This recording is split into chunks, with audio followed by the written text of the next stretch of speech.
Details చూద్దాం. తెలంగాణలో రైతన్నలు అరిగోసలు పడుతూ ఉన్నారు. యూరియా కోసం అష్ట కష్టాలు పాలవుతున్నారు. కళ్ళు కాయలు కాసేలా ఎదురు చూసిన కట్ట యూరియా దొరకని పరిస్థితి నెలకొంది. ఇప్పుడు ఏకంగా రైతులపై లాఠీచార్జ్ చేసిన ఘటన మహబూబాబాద్ జిల్లా నరసింహులపేటలో జరిగింది. యూరియా అడిగిన పాపానికి రైతులపై లాఠీచార్జ్ చేసి చిత్తక బాదాడు ఓ పోలీసు. యూరియా అడిగితే కొడతారా అంటూ రైతులు సదరు పోలీసుపై ఫైర్ అవుతున్నారు.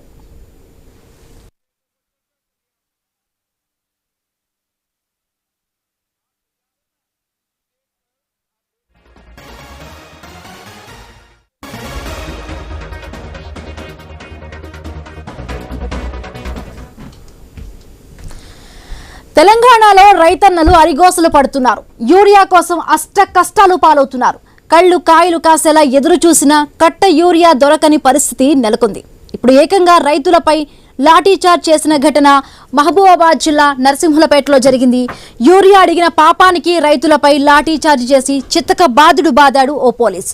యూరియా అడిగితే కొడతారా అంటూ రైతులు సదరు పోలీసుపై ఫైర్ అవుతున్నారు.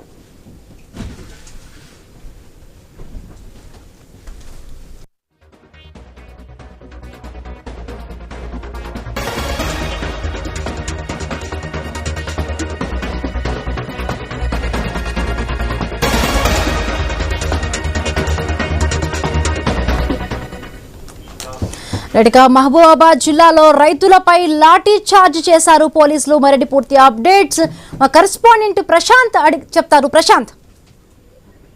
హిమబిందు, గత వారం రోజులుగా రైతులు యూరియా కోసం అయితే ఉమ్మడి వరంగల్ జిల్లా వ్యాప్తంగా తీవ్రమైనటువంటి ఆందోళన చెందుతున్న పరిస్థితి అయితే ఉంది. తెల్లవారుజామున 3 గంటలకే నిద్ర లేచి ఆ క్యూ లైన్లలో నిలిచొని అగచాట్లు పడుతూ యూరియా బస్తాలను సాధించుకుంటున్న ఒకవైపు ఉంటే, మరోవైపు యూరియా బస్తాలు సరైన బస్తాలు ఇవ్వకపోవడంతో రోడ్లెక్కి ఆందోళన చెందుతున్నారు. అదే కాకుండా ఈ రోజు మహబూబాబాద్ జిల్లా నరసింహులపేట మండల కేంద్రంలో ఏకంగా అటు యూరియా బస్తాల లోడ్ వచ్చినప్పటికీ కూడా రైతులకు యూరియా బస్తాలు ఇవ్వకపోవడంతో ప్రశ్నించిన రైతులపై పోలీసులు లాఠీ చార్జ్ చేసిన ఘటన చోటు చేసుకుంది. ఈ ఘటనపై రైతులైతే ఆగ్రహం వ్యక్తం చేస్తున్నారు. రైతులు యూరియా బస్తాలు అడిగితే పోలీసులు లాఠీ చార్జ్ చేయడం ఏంటి అని కూడా రైతులు పోలీసులపై ప్రభుత్వంపై ఆగ్రహం వ్యక్తం చేస్తున్న పరిస్థితి అయితే ఉంది. Right, thank you Prashanth, thanks for the updates.